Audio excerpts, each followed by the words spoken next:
umur hidup. Dengan demikian berarti tidak ada pesangon. Berarti RU Cipta Kerja menghapus pesangon. Itu jelas di situ dikatakan. Bahkan penghargaan masa kerja dalam undang-undang sebelumnya nomor 13 diturunkan nilainya, dan penggantian hak buruh dihapus. Dibalikan kesepakatan pasti pengusaha menolak. Jelas pesangon hilang. Yang ketiga adalah penggunaan outsourcing yang masif.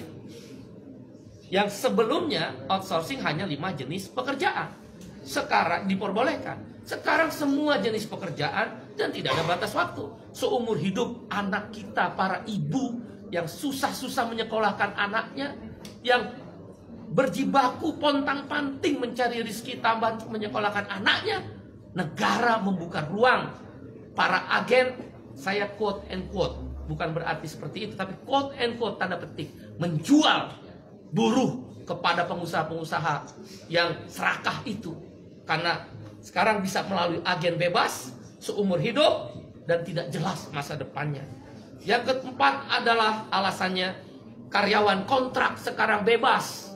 Dulu karyawan kontrak harus ada persyaratan. Boleh menggunakan karyawan kontrak kalau paling lama 3 tahun pekerjaan itu.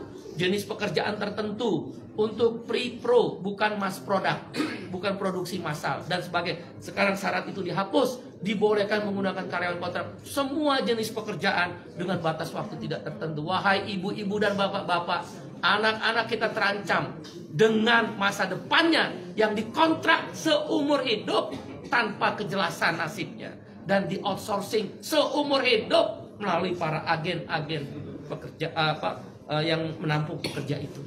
Berbahaya buat negara ini, terlalu liberal, tidak ada perlindungan negara kepada rakyatnya. Yang kelima adalah social security, jaminan sosial dihapus, khususnya jaminan kesehatan dan jaminan pensiun. Dengan berlakunya upah per jam atau istilah dalam undang RU tersebut persatuan waktu, maka tidak ada lagi kewajiban untuk membayar jaminan kesehatan dan jaminan pensiun. Bagaimana menghitung pensiunnya dengan upah per jam? Ditambah dengan adanya outsourcing dan karyawan kontrak yang bebas, siapa yang bayar jaminan pensiun para buruh dan pekerja itu? Dunia pekerjaan Indonesia terancam, pekerja-pekerja lokal terancam. Ditambah yang keenam alasannya adalah tenaga kerja asing. Dulu harus mendapatkan izin menteri, sekarang hanya sekedar pengesahan tanpa perlu izin menteri. Siapa yang kontrol bahwa buruh kasar tenaga kerja asing bisa masuk? Sekarang saja yang ada izin tertulis menteri bisa hilang, bisa banyak orang buruh kasar tenaga kerja asing masuk. Sudahlah outsourcing, sudahlah kontrak bebas, sudahlah upah murah, sudahlah masa depan tidak ada, buruh-buruh asing bisa bekerja di startup dan lembaga pendidikan sekarang bebas untuk memakai jasa tenaga kerja asing. Itu berbahaya, mengancam pekerja lokal. Yang ketujuh adalah yang kita sebut dengan waktu kerja. Sekarang ini maksimal adalah 7 jam sehari dalam 6 hari kerja, Senin sampai Sabtu, atau 8 jam sehari dalam 5 hari kerja, Senin sampai Jumat. Dalam RU Cipta Kerja dihapus semuanya. Hanya dikatakan maksimal 40 jam seminggu. Berarti orang boleh bekerja, buruh dipaksa bekerja 14 jam seminggu. Dan buruh tidak diberi waktu istirahat, karena lemburnya boleh 18 jam dalam sehari. Dalam seminggu, maksud saya 18 minggu. Waktu kerjanya tidak lagi 7 jam atau 8 jam. Ini berbahaya untuk masa depan perlindungan kaum buruh. Dan hal-hal lainnya adalah sanksi pidana dihapuskan dengan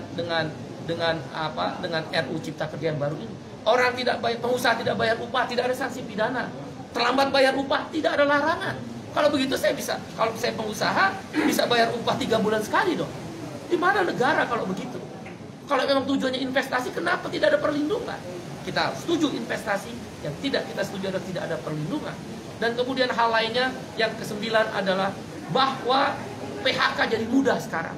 Nggak perlu lagi ada negosiasi dan perundingan dengan serikat buruh. Langsung ke PHI, dan PHI bisa langsung memutuskan Pengadilan Hubungan Industrial. Oleh karena itu, kami berpendapat 9 alasan KSPI menolak RUU Cipta Kerja yang sudah resmi diserahkan DPR akan dilakukan perlawanan. Bagaimana kalau kemudian DPR tetap mengesahkan RUU tersebut? Ada 3 langkah yang kami lakukan. 1, aksi besar-besaran selama pembahasan di DPR, maupun kalaulah dipaksa untuk disahkan yang merugikan buruh tadi. Aksi nasional, aksi daerah, bahkan tidak menutup kemungkinan aksi yang melibatkan komponen yang lebih luas. Kawan-kawan mahasiswa, mereka terancam. Begitu masuk pasar kerja, tidak punya masa depan. Para ibu-ibu, bapak-bapak terancam karena mengeluarkan biaya tinggi untuk menyekolahkan anaknya, tidak punya kepastian masa depan untuk anak-anaknya. Para pemuda-pemuda dan pemudi terancam, nggak mungkin mau menikah karena outsourcing dan karyawan kontrak. Indonesia terancam darurat terhadap kesejahteraan Indonesia. Dan karena itu aksi besar-besaran melibatkan semua masyarakat yang lebih luas dan masif akan dilakukan di DPR, di pemerintah, di daerah, bahkan boleh jadi secara nasional akan dilibatkan aksi yang lebih besar-besaran, menghentikan produksi kalau memang